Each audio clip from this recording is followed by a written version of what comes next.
Hello, all my friends. I have been invited to and encouraged to make a video explaining something that I stumbled upon in my personal Bible study. I know we are all very much desiring to understand where we are in the stream of time and to help us navigate this paradigm shift. Now, being exposed to the Bible my entire life, I have reached a place where I consider myself a free Christian. I understand the Bible's been manipulated, distorted, and all the doctrines and everything, but I still believe that there is light and information that's relevant to our day to help us through this point in time. And so I don't want to discard any relevant information that's going to help us as a species navigate. And so what I've discovered, which is really significant, is what I'm going to talk about is, first of all, in the Bible, there is the very first covenant that was ever given, mentioned with Noah, after the flood of Noah. It's called the Rainbow Covenant, okay? It's not focused a lot in religion or talked about. That term might not be very familiar, but it was when the storm, after the storm, okay, then there was a rainbow, okay? Well, that account is in the book of Genesis, so the first book of the Bible, and then the last book of the Bible is the book of Revelation. Well, what I stumbled upon is also the Fibonacci sequence is in the Bible. So what is the Fibonacci sequence, or the Fibonacci?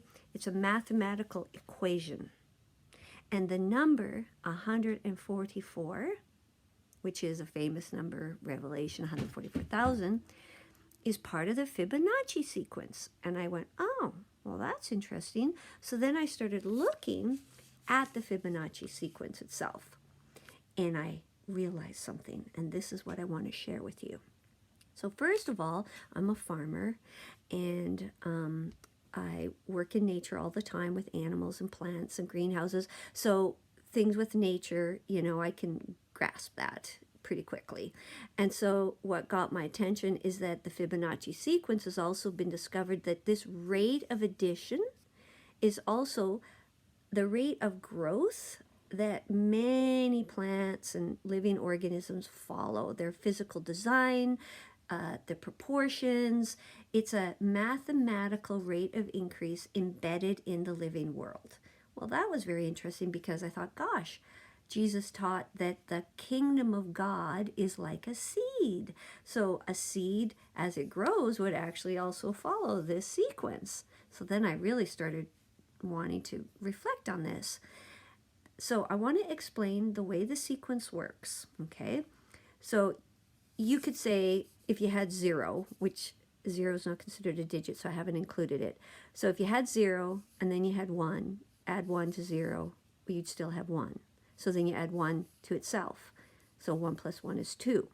Okay, so now the digit you have, you always add the digit that was. So then 1 plus 2 would be 3. Now you have 3, the digit that you have with the digit that was. So 2 plus 3 is 5. Then 5 plus 3 is 8. So every time it's like the digit you have with the digit that was, and you will know the digit that will be. Well, I believe that this this is really relevant to understand, okay? So you have 13, you add what was to 13, you get 21, up and up and up, and you keep doing this and you will hit the number 144. Why is this relevant? Well, guess what? This is 12 sequences. After you've added 12 times this rate of growth, you get 144. Well, everybody probably has heard of the 12 tribes of Israel or the 12 apostles. Well, isn't that interesting? So then I went, okay. So then, why is this significant? What is the code that I think it's telling us? I believe when I have studied the Bible is historical stories repeating over and over and over again. So if we can find where we are in the stream of time, the pattern, so look at where we are, see how it might line up with past recorded historical stories in the Bible, add it to where we are, we will be able to know what what is coming next, okay? And so I have found a link between the book of Revelation with the Fibonacci and the book of Genesis. So I'm going to show you a chart, okay, that I made that I'm not going to explain completely today, but I just want you to understand the detail that's involved here.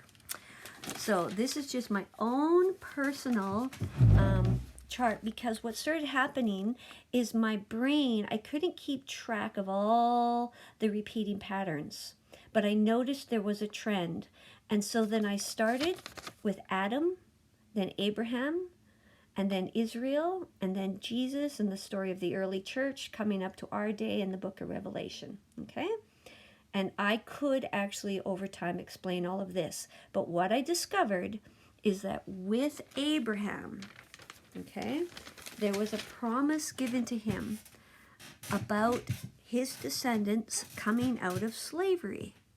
And that got my attention, because we're looking at the time where we are right now, and there's a cloaked type of slavery we're aware of, right? Type of servitude, subjugation, control. But then how did I find the Fibonacci sequence part is that it was promised to Abraham, but it said that his descendants would be in bondage 400 years. Well, then I went, I wonder how many days that would be, okay? Well, in the book of Revelation, it uses a term days, 1,260 days, and it converts it to 3.5 times. So the Bible has its own number system that it uses internally. So because I was thinking there's a connection between Revelation and Genesis, when I looked at this account, I discovered that 360 days times 400 years is 144,000 days. The Israelites were to be in bondage in the book of Revelation 144,000 days. Okay, well, there's the connection. And I went, wow. Okay, and so what does this tell us? And so what I want to explain is the next thing, I'm kind of hope I'm not jumping too much, is the rainbow covenant, okay? And what is unique about a rainbow? It has 2 points of contact with the earth, okay, with the earth. So what I am believing is the book of Genesis is where the rainbow covenant was given, and the book of Revelation is the prophecy of when the pattern, all the patterns fulfill. So you could say it began with the book of Genesis and it's concluding. And so there is this overarching pattern recognition that you could say that the rainbow is the umbrella, okay? It's the umbrella spanning time. And I believe it's really, really relevant. And I'd love to share more with you guys on it. So I'll just close with that and then see if you have any questions, and then I could explain more.